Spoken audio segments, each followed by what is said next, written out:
that's important.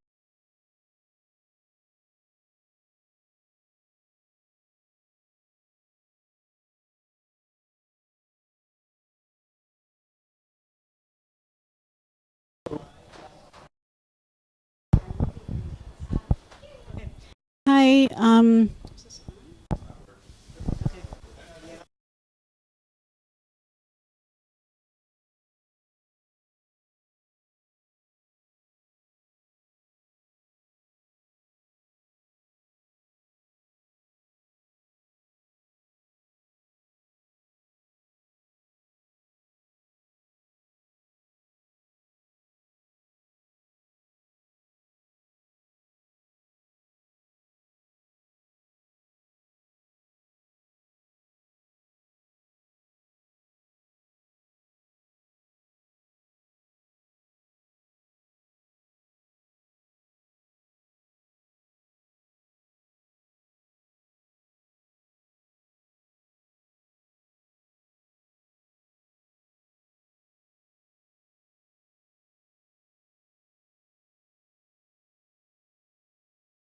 It's 2003, crossing a street and got hit by.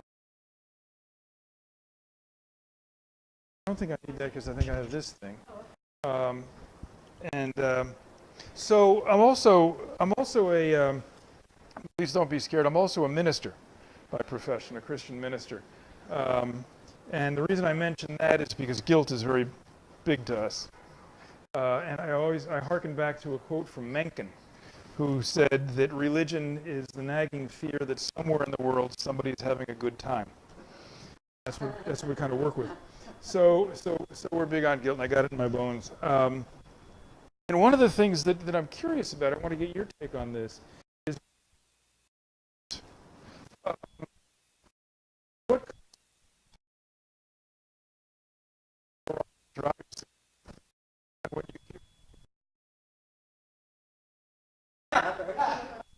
Okay, now smoke that out a little bit. You say your mother, uh, but okay, but what you want? Uh huh.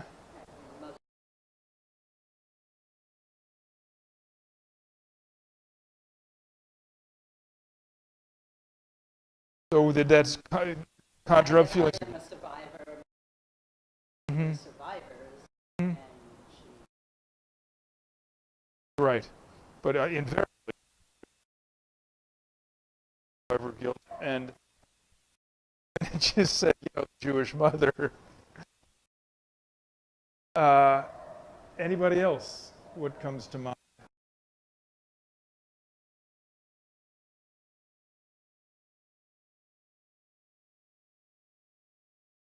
Huh?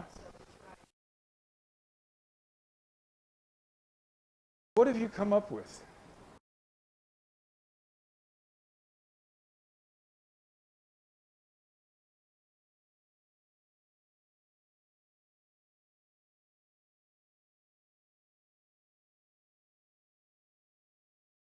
Guilt can be as an internal experience can be particularly debilitating and hold you in one place, and it's just this kind of place of self. Um, when we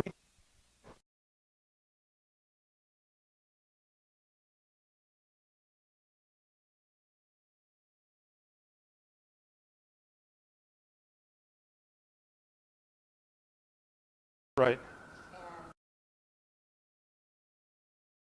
So with that in mind, with that construct of what a psychopath essentially has no sense of conscience whatsoever, no sense of right or wrong. I think that is helpful. What word could you come up with to capture that might be more useful for Mary than guilt in describing what it is that's adaptive there?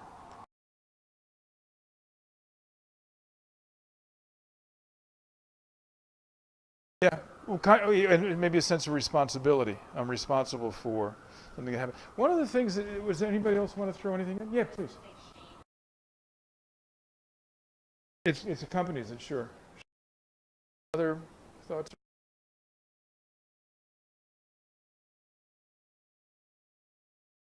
Your accompanies guilt.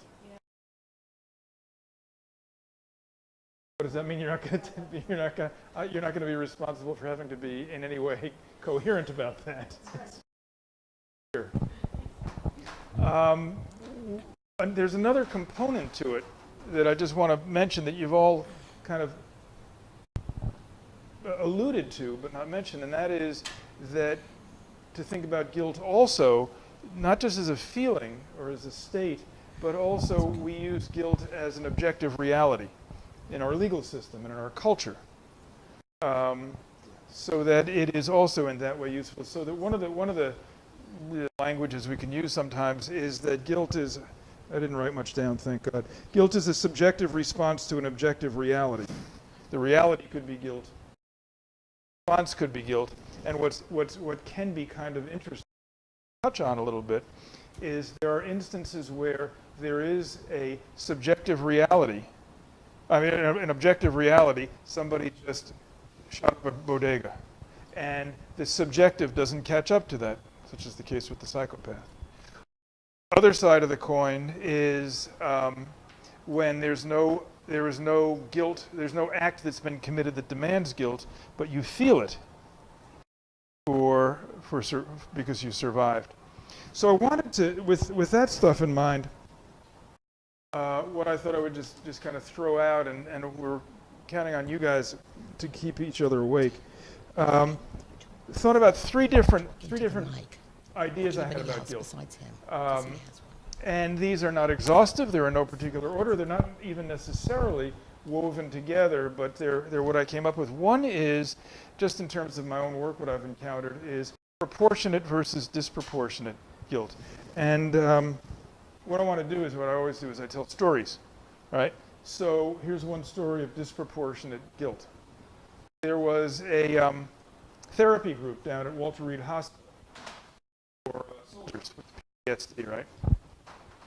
And one guy was just totally racked with guilt. Couldn't get over it. I mean, he was carrying it around, as you were suggesting, dead weight, and with shame. And the therapist running the group said, "What are you guilty for?" And he said, "When I was in Afghanistan," he said, "I shot a 9-year-old boy and I killed him." And the therapist, did what you're supposed to do, let him air it out, this and that. She did an interesting thing. She said, she had a blackboard. She said, let's do a pie chart. She put a big circle on the board. Before she put anything in the circle, she said to the guy, "All right, who else was responsible for death?" So what do you think might have come out of his mouth? Soldier who's been sent there, who killed this kid with his bullet, his rifle, but what else, who else had a hand in this child's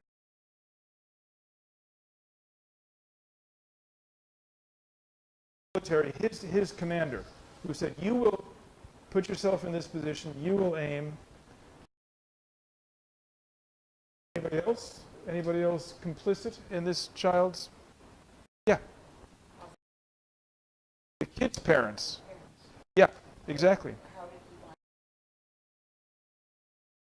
Well, good point, because one of the things I didn't tell you is that he had an IED under his chest, So he was sent out. I'm sorry, Tim. He was a pawn, exactly. He was a pawn. So we begin to, with this patient who was bearing all of the responsibility for this kid's death. The therapist then wrote down, okay, so there's the President of the United States, who at the time was Dick Cheney. There was this guy's commander. There was the kid's parents. Right. The perversion of Islam, the idea of all that sort of stuff. Him also. And so she then said, let's assign a ranking that has to add up to 100%.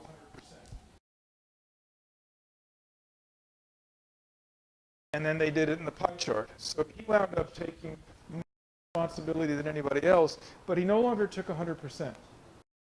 And he gave thing to work, allowed him to contextualize why he did what he did, the level of responsibility that he had to own up to. That's really what it transformed to, from guilt to responsibility. I signed up to be a soldier,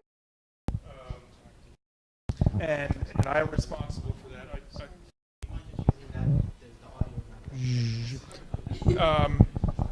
I signed up to do this, and as he said, I signed up after 9/11 before I knew that it would be sent over to Iraq, but this is what happened, and on and on and on. So he was able to be proportionate about his sense of responsibility. You were not driving the car, of course. You weren't anything. So this is one of the things that I think can be. When we were coming down here on the train, I brought this book with me, and I think I did a good job of hiding the title from you. Good. Yeah. So it's called What Jesus Meant, and I didn't want to scare my dear Jewish friend, and he was Jewish. But this is not relevant to the title. I just wanted to read a brief snippet out here to this same point.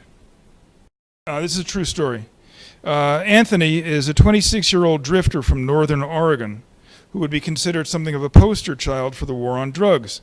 He's a large, imposing man with stooped shoulders and a vacant stare, his rap sheets littered with a wide array of drug-related arrests for everything from weapons possession to dealing to the possible involvement in a homicide. He is the kind of guy who, it's safe to say, would elicit little sympathy from a society determined to isolate itself from the degradation and danger he epitomizes. Anthony is a man, as the saying goes, who only his parents could love. So we don't want anything to do with Anthony. I mean, he was, when I met him, he was doing time for having tried to sell drugs near a school. He's a bad guy. This is a bad guy. But here's another piece to it. And again, this does not absolve him from the objective guilt in which he was involved. When Anthony was 4 years old, he watched his father threaten his mother by holding a gun to her head. When they divorced and his mother struck up a relationship with another man, he had to watch the two of them manufacture methamphetamines in a shed behind their home.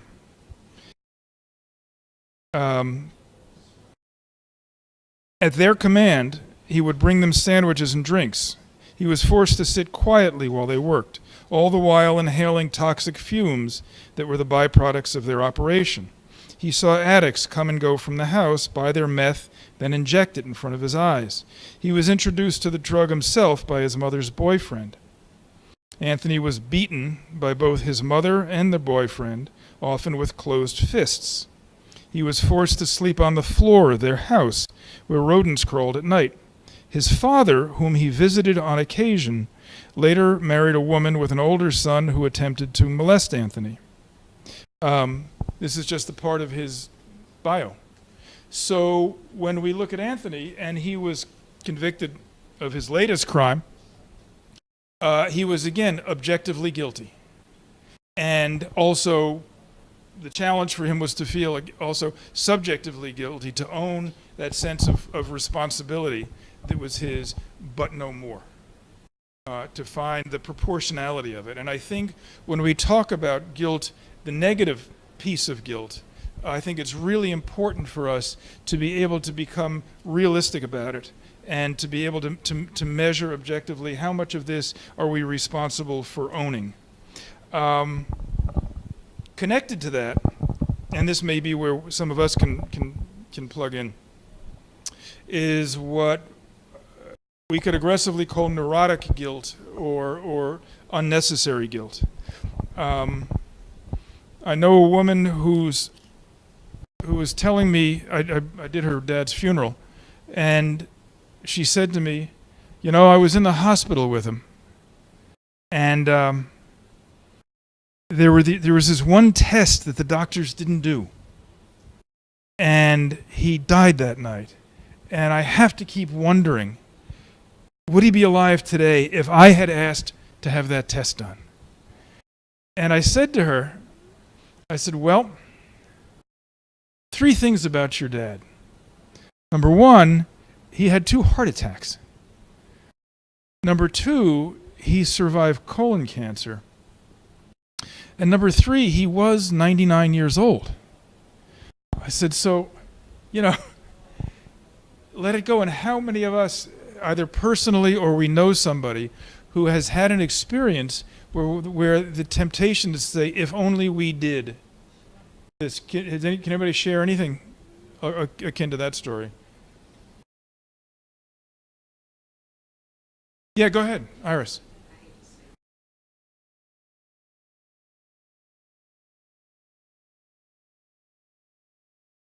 A surgeon? Uh-huh.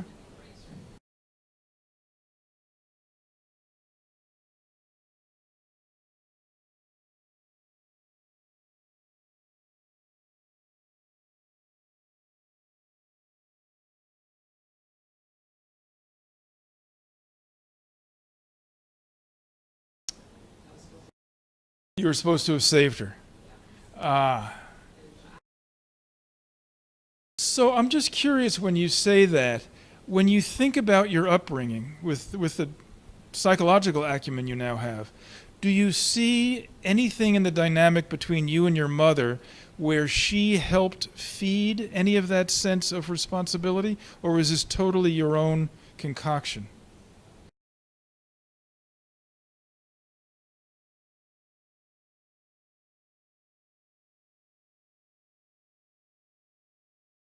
Oh, is that right? And so, and so, and so when she died, the ultimate going wrong was your fault. That reminds me of a story. This is a true story of these 2 couples who were good friends. This is in Michigan, and the one couple, they always did things together. The one couple, the guy died, and so then it was the 3 of them, right? And as it was the 3 of them, then the woman who was still married got sick and died eventually. And the 2 who were remaining married, which is not all that unusual when this sort of thing happens. They had a really wonderful marriage, a really wonderful life together, except he couldn't perform in the bedroom. And they went to a psychologist, tried to puzzle this out. And at one point, the aha moment was the psychologist said, well, do you think you feel any guilt over, your wife's death, over being with a different woman? And he said, he said, this is so textbook, he said, no. He said, as a matter of fact, when my wife was dying, she said to me, I wouldn't be surprised if you and Elizabeth get married. And I want you to know that if you do, you have my blessing, I'll always be there. And so it was the sword of Damocles hanging over their bed. Yeah. So he needed to let go of the "I'll always be there." I feel guilty, but that's a good story. Very often you'll hear, and I don't know, maybe some of you. Okay.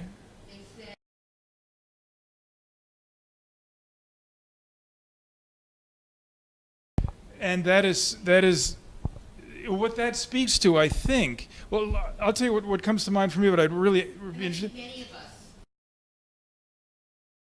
The if only.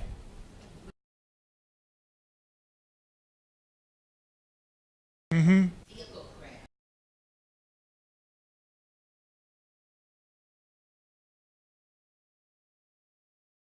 What does that speak to for any of you about either our own sense of personal responsibility or how people die in these instances? Go ahead.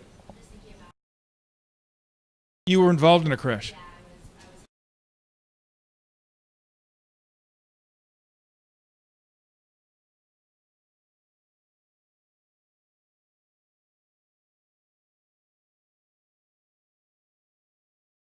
Uh-huh.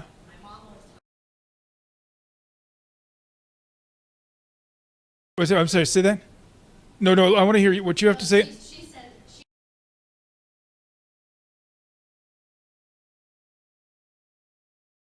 Do you usually? Or did you usually?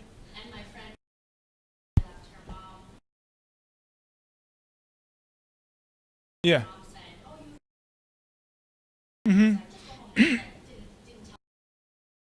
Yeah.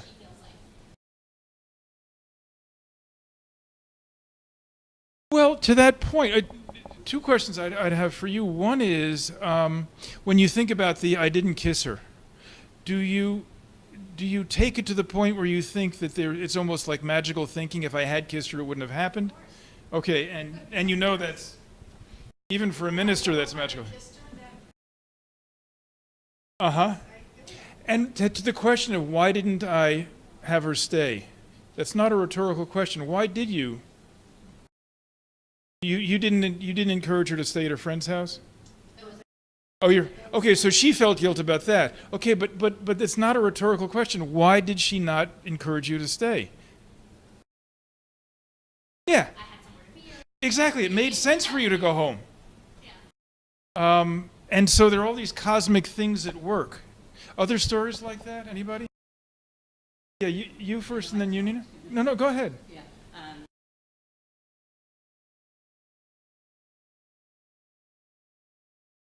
Uh huh.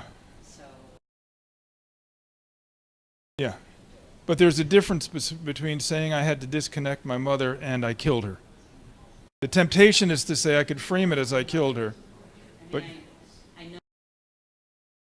hmm to have to be her emissary, to have to her. Well, you know what? For however many years you were together, especially when you were a child, she did the really hard stuff. So it's kind of quid pro quo that at the end you could do the hard stuff for her. You know. What were you going to say, Nina?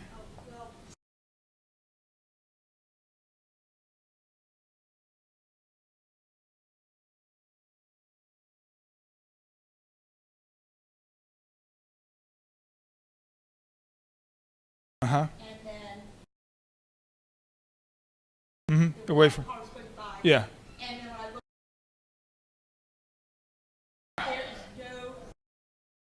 Yeah.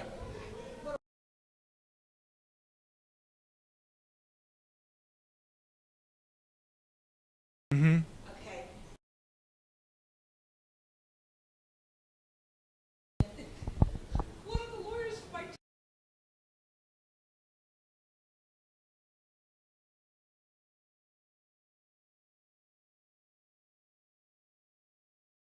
hmm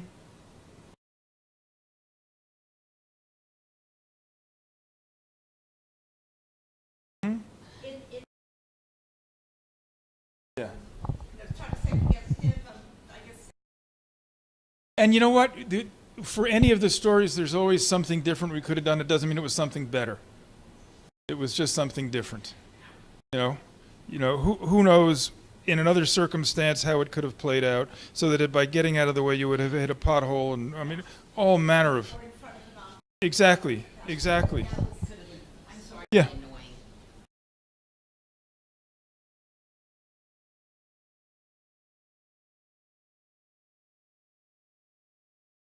Okay. All right. Um, so do other people have those if only thoughts, or carry that kind of baggage around with them? Because what it speaks to me, to get back to what we were talking about earlier about the subjective and the objective, is this: um, if only they hadn't crossed the street at that moment, or if only they had stayed at the house. What it really speaks to is the absolute arbitrariness of life. The absolute arbitrariness of life. The absolute no control. Stuff just happens. Confluences of circumstances just happen.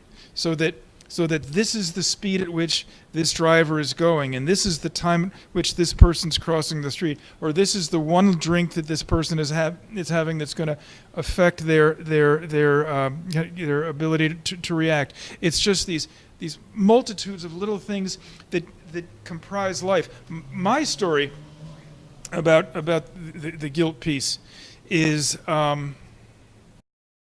When my daughter was out in Amagansett, and she was a mother's helper, so she was 14, and she was crossing the street and a car hit her, and she was given up for dead, and through an amazing confluence of circumstances, she lived. They performed a surgery on her brain that had never been done on a child before, and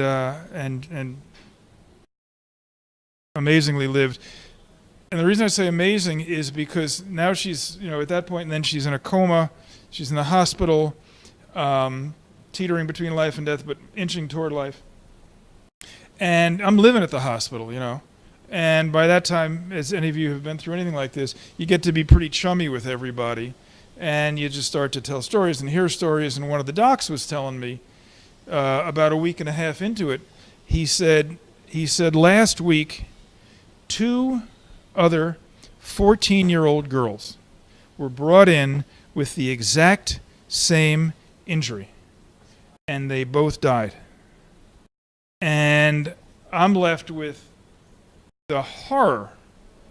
And what struck me, again to the point of arbitrariness, was the and I knew this would happen given my profession, the pseudo-theologians around me who said, God's will, and I would just rip into them. No, it wasn't God's will that those 2 kids died. It wasn't God's will that my daughter lived. It wasn't God's will that any of them died. Do not give me that. I will not buy what you're selling. But the guilt that I felt just over being the one, and frankly, when you and I became friends, that was something that I really soft-pedaled, because you did not need to hear that. You did not need to hear that I was the lucky one. Nobody whose child died. Well, I mean, whatever it was. Go ahead. I mean, I don't think it's luck. I don't think that way anymore since my son was killed. I think it's just, being in the whatever place you're in at the time. I think that there's just infinite things out there. I mean. Right.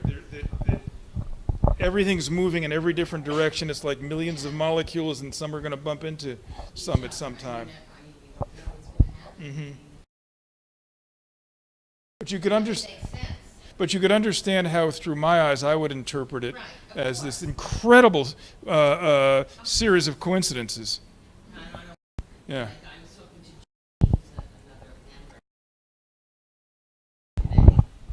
I was talking to Judy just yesterday about the word coincidence. I don't think there's any such thing as coincidence. I don't believe in coincidences anymore. But that's another talk.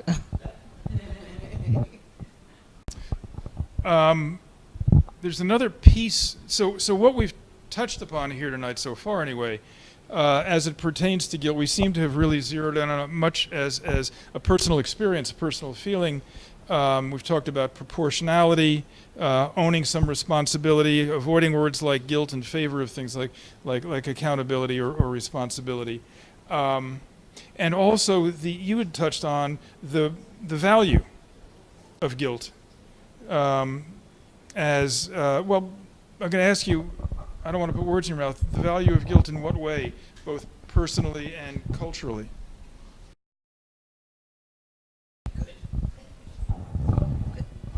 Could you just repeat the question or rephrase? Well, we talked about the value.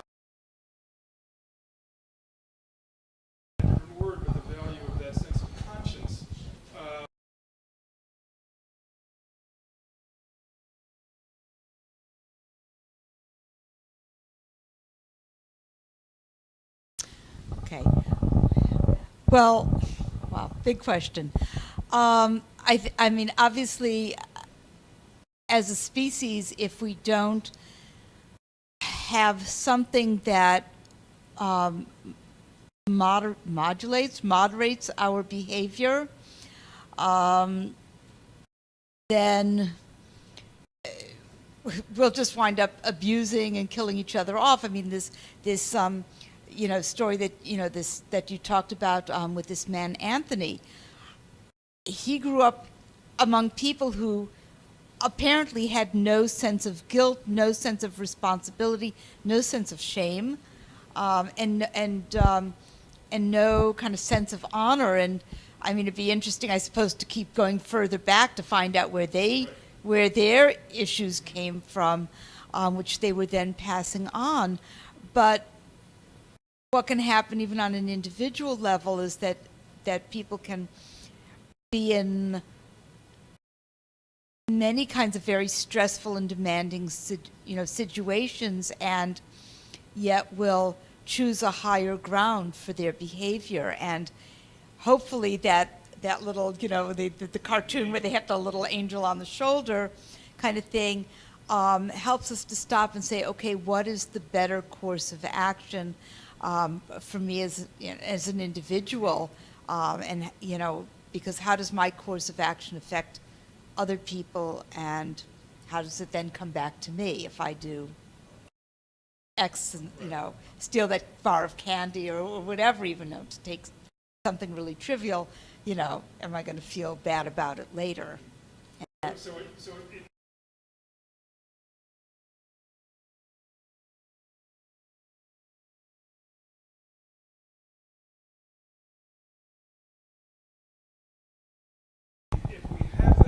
If we have that kind of framework, what do we do with that when we go through the kind of crises that we've all gone through? What do we do with our sense of, what is a useful thing that we can do with that sense of what Freud called the superego? What is a useful way that we can employ that when we've gone through something like what we've gone through?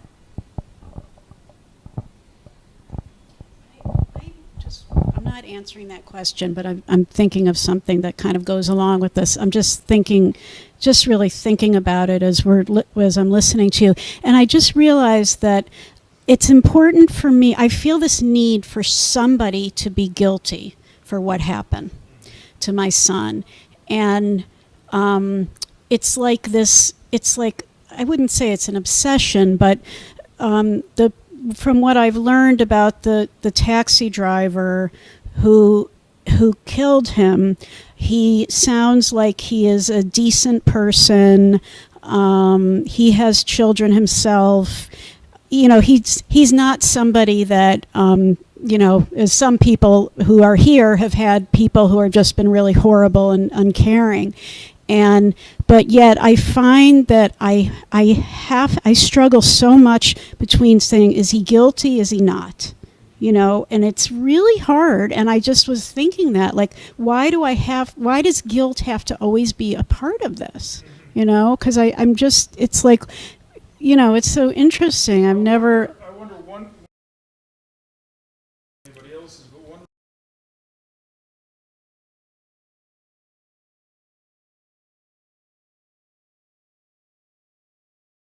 their negligence and their indifference, and they did it, then it makes it absolutely clear that we can have an attachment for the enormous amount of anger that we feel and the enormous amount of rage. It then is justified. When you start to mitigate the circumstances as you do, then the rage is still there, but we don't have any place to put it. Other thoughts on that? Did you have your hand up?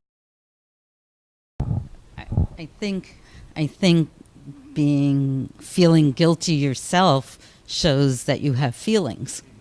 And if you don't feel guilty, it's the absence of feelings. You're numb, you're dead.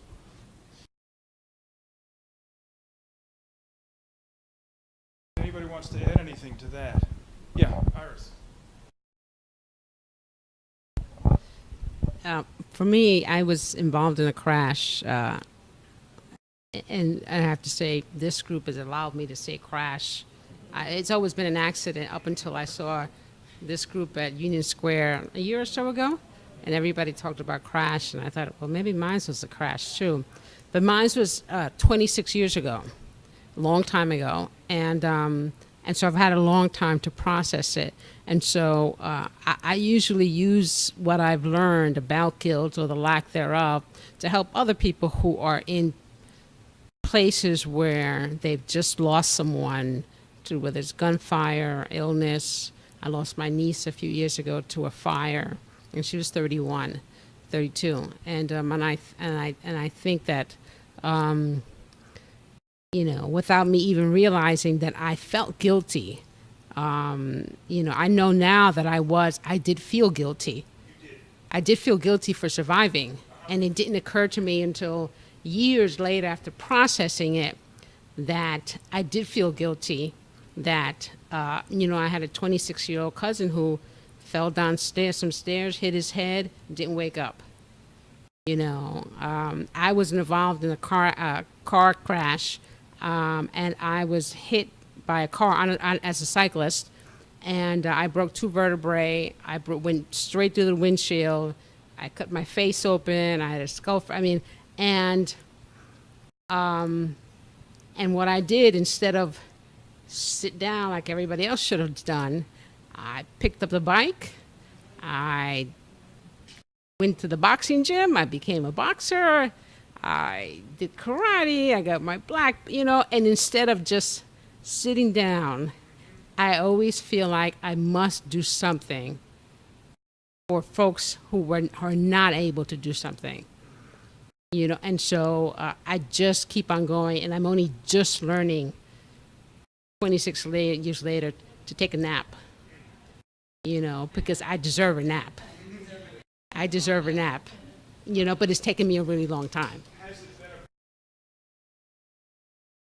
It has actually. It makes me realize what the erroneous connections I've made in other places about the accident, and that it had nothing to do with anything. I survived it probably because I was very fit. I had come off the New York City Marathon. I was fit. Why I survived and somebody kid fell down the stairs didn't, I'm never going to know that. I'm never going to know that. But I also don't have to continue to run marathons and to find an answer that I'm just never going to find. I don't know if anybody's familiar with the book of Job, but all manner of horrible things happen to Job, and then there's this passage where his 3 best. Job is sitting in sackcloth and ashes, just grieving, and his 3 best friends come to sit with him, and they all come up with absolutely idiotic ideas to explain why he's suffering, why a good man is suffering, why he fell down the stairs. And each one is as ludicrous as the next. And they're utterly useless. But what's cool about the way the story is written is the author says they came and they sat with him, and for 7 days they sat in silence. And then one of them, Bildad, opens his mouth. But it was the sitting in silence where the healing could happen, where there is no clear blame or clear explanation or justification for why this instead of that, why didn't I kiss you, whatever. It just, sometimes what we can do, and this isn't out of a sense of guilt, but it is out of that sense of profound shared pain that we feel, is that we can just keep company. And we can just sit with one another, which is enormously healing, because it's not a way of saying I'm going to make it better, but it is a way of saying I'm feeling it too. You're not alone in it. One addendum that I want to add to this story, and I want to hear more what you have to say. Anthony, the drug dealer. One of the things that was cool about him when I talked to him was he said, "I did it. Yes, I did these crimes, and I came in here belly aching that somebody else should have gotten busted, but I did, and it wasn't fair, and this and that." He said, "But now I'm in prison, and you know what? I belong here, and I'm going to serve my time, and I did it, and I own it, and I'm going to be able to move on. I don't know if he was going to be able to move on, but there was something about owning his level of responsibility that I think was immensely clarifying for him. Would you want to say something? So I just want to pick up on something that a few people and you also have hinted at is this idea of the survivor guilt. Right. You see it in layoffs, right? The layoffs. Sure. Yeah.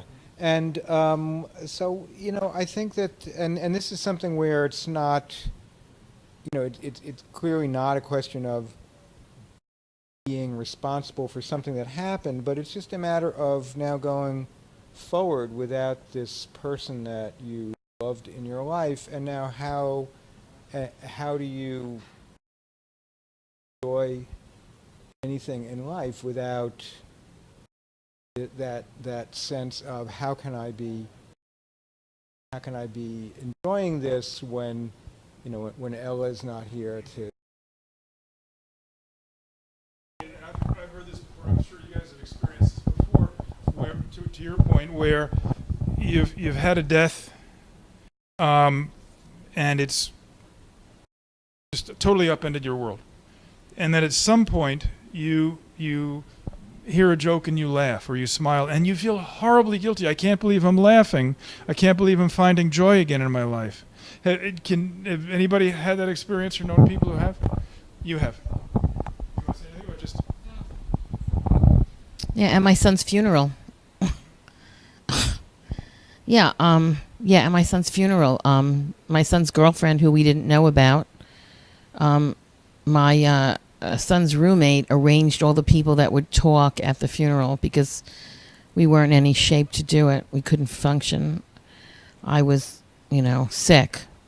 And so the girlfriend stood up and was talking and started saying, and when she was Asian and didn't speak English very well, and she was like 4'11", and she hardly reached the top of the bima in the synagogue, and she was holding my son's penguin stuffed animal, and she said, and when we in bed together, and there were 1,200 people at the funeral, and I'm sitting there next to my mother on one side, my husband on the other, and I looked at my mother, and she looks at me, and everybody's hysterical laughing.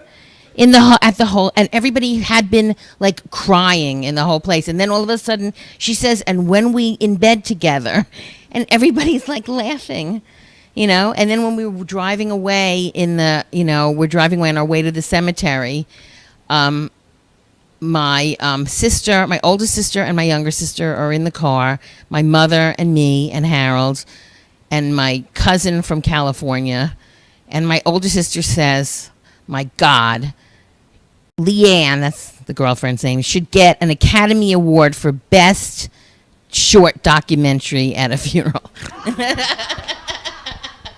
So for you, it came quickly. For a lot of people, to your point, a lot of people. We didn't know what to do with that.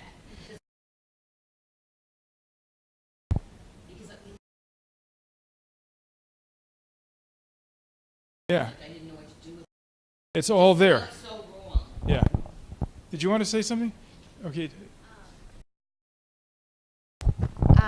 No, it's just interesting to me because, my guilt is not about somebody else. It's about myself. But I've felt it the most in the context of this group. Not on the part of anybody else, my own feeling of it being hard to be around people who have felt such loss and feeling like, and I think about it so much with Ella and Judy and I have talked. I remember one time we were on the subway and we were saying it could have been my mom and Ella sitting there on the subway together. It could have been both of our moms. It could have been me and Ella sitting there. I just felt that guilt so much, just we're so close in age and, but so it's like I've felt it in that capacity about this group, but I think in terms of it being a useful thing, I think has helped me to be more sensitive to the people in this group because it's a shared experience in some ways, but not others, and so it's good to, I think, be sensitive to that. But then also I feel guilt in that, I've been involved more at some times and then not at other times. And this happened to me when I was 18. I am alive, if that's taken a while, to be like, I am alive. So I want to live my life. And so sometimes in the beginning, sometimes I had to be away because it was too emotional, and a little bit more now, sometimes I have to be away because I want to live my life and not feel so tied to this scary thing that happened. What is your guess as to how That I'm with them in spirit. maybe they're mad even that you don't?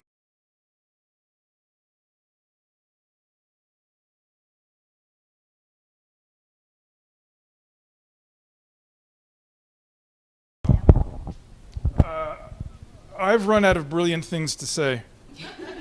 Actually, I did that about 6 ago. Yeah, go ahead.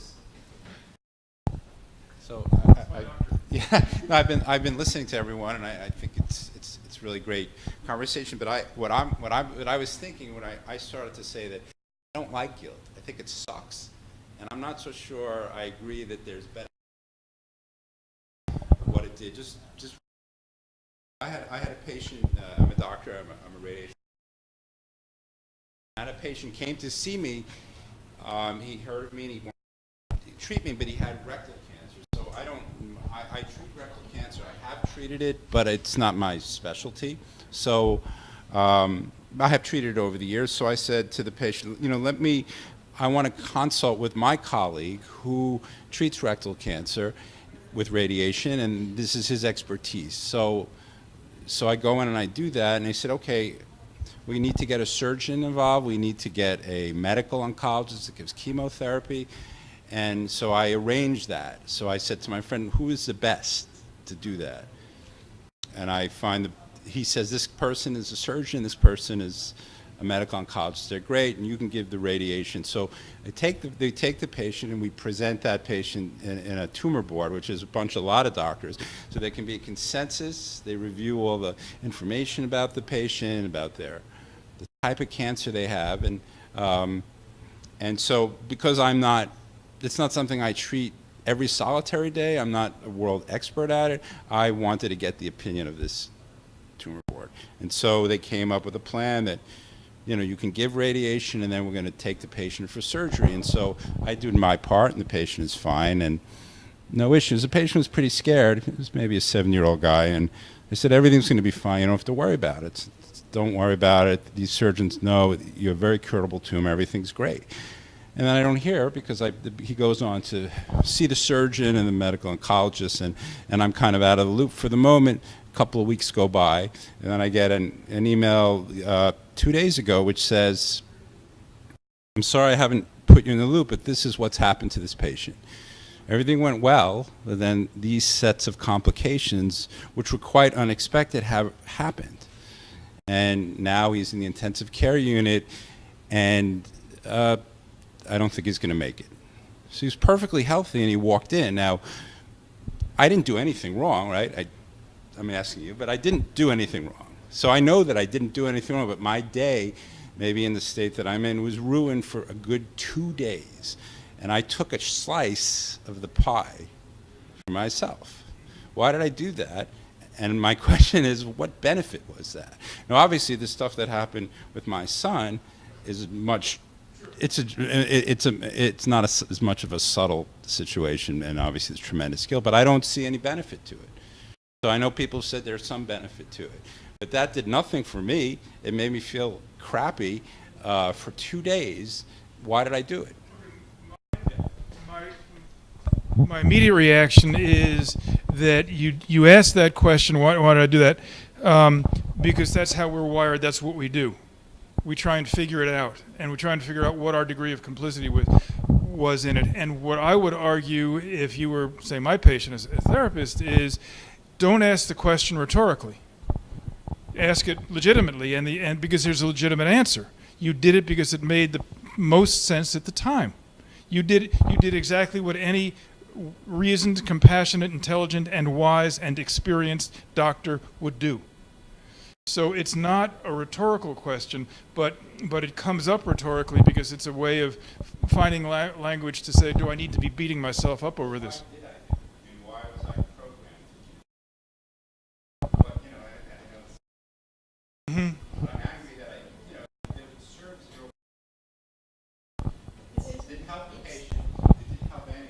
Isn't there, what's that thing that the doctor, it's like the first thing you learn as a doctor, there's a line, do no harm. And I think, you know, for you, I mean, part of the way I see it is that, you know, your dedication as a physician shows, and also I think it's something that, you know, your work is helping you to survive what happened to us.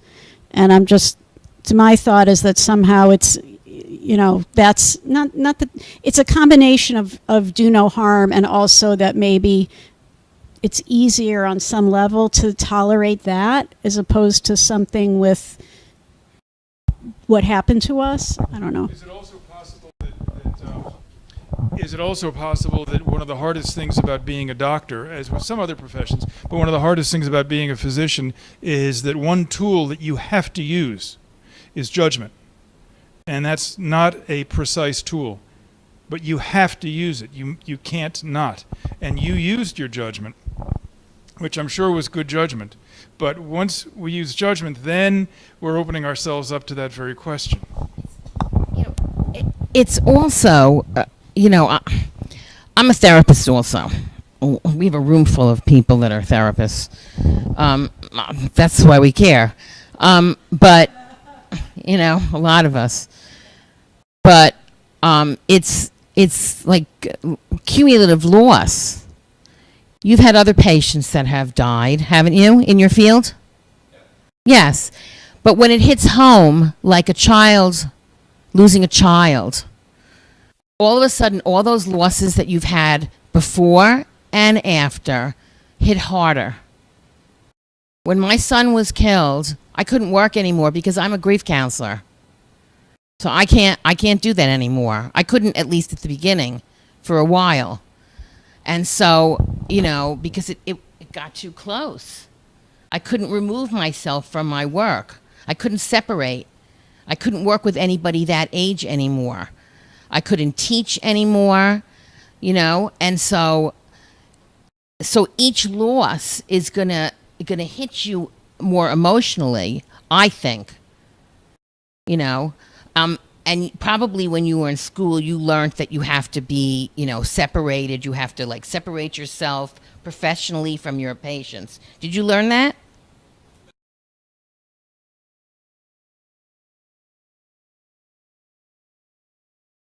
Well,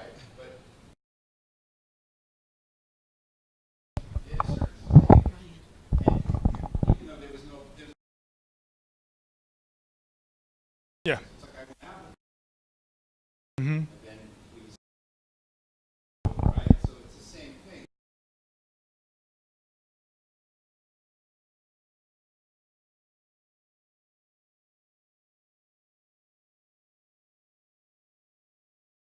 Right, which doesn't mean you caused it at all, doesn't mean you had anything to do with cause it, but right. It's the illusion of control. To me, the whole thing about guilt is it's just caught up in wishing we had control, or thinking we should have had control, or, you know, this lack of control, the arbitrariness of it. Very hard to tolerate.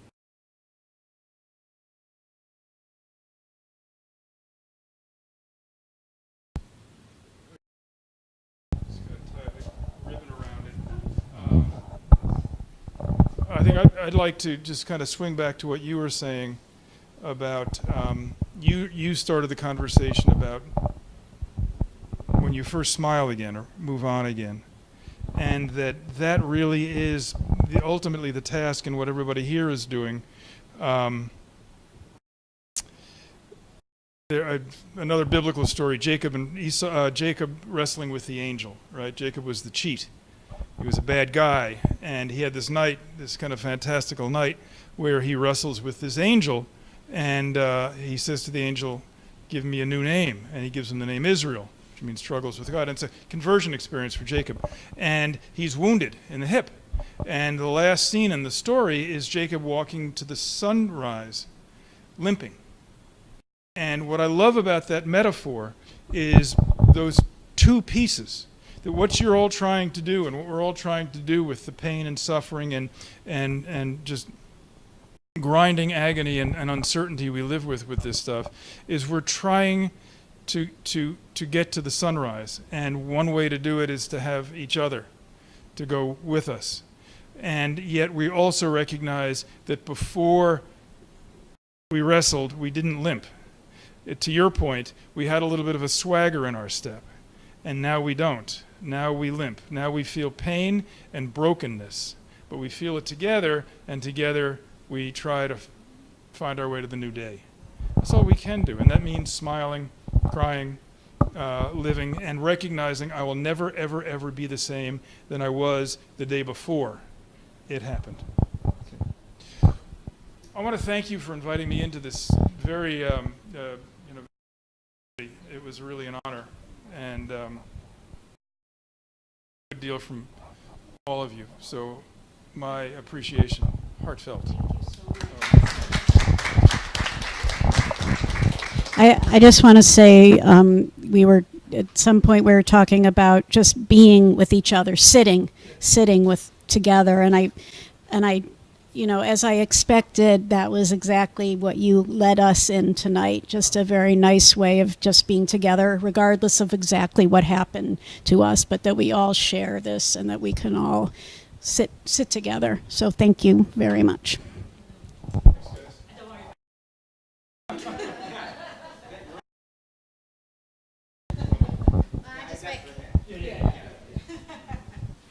Thank you all for coming. I don't know if you want to put this on or not, but I just wanted to make some announcements. So I think you all know we're going to Albany on Monday. I do still have a couple of spots on the bus if anybody hasn't signed up. We are also still making calls the rest of this week and possibly beyond, but we're really trying to assess where each assemblyman stands on the speed safety cameras. And we have a really good speaker lined up for next month as well. So, Debbie, you want to? Sure. It had an exact address on the info I sent out. It's like on 42nd between Park and Lexington. It has a number. It'll park right in front of that building. Does anybody else have any questions about Albany or speed cameras or why we're doing that fight? We are going to pass a bill this session, though. We can do this together. But we need the strength to do it. So Debbie's arranged a great thing for next month.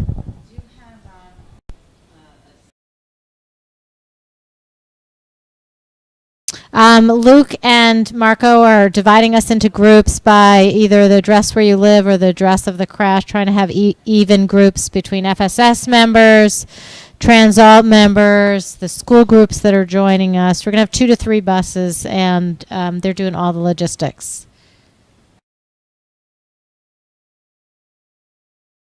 So, Debbie?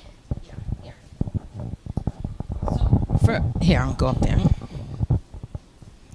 So for next month, we have a workshop entitled Telling Your Story and Finding Your Strength, Creating Memory Boxes Towards Healing Trauma. And so the workshop is designed for members of Families for Safe Streets.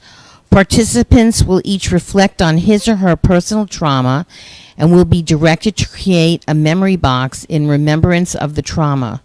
An important part of healing from trauma is recognizing one's innate strengths. During this activity, participants will also be asked to reflect on how they cope. They will represent the internal strengths on the inside of their memory box as a reminder of their own resilience. As advocates, it is difficult to remember to take care of oneself. Creating memory boxes is a way to create time for oneself to remember and grieve in a supportive and non-judgmental environment. If participants would like, they can bring some keepsake or photos to use in making of their boxes. No specific talent or artistic ability is needed to participate in this workshop. Facilitator will teach participants all the skills necessary to complete a memory box. The name of the person doing this workshop, her name is Heather Genovese.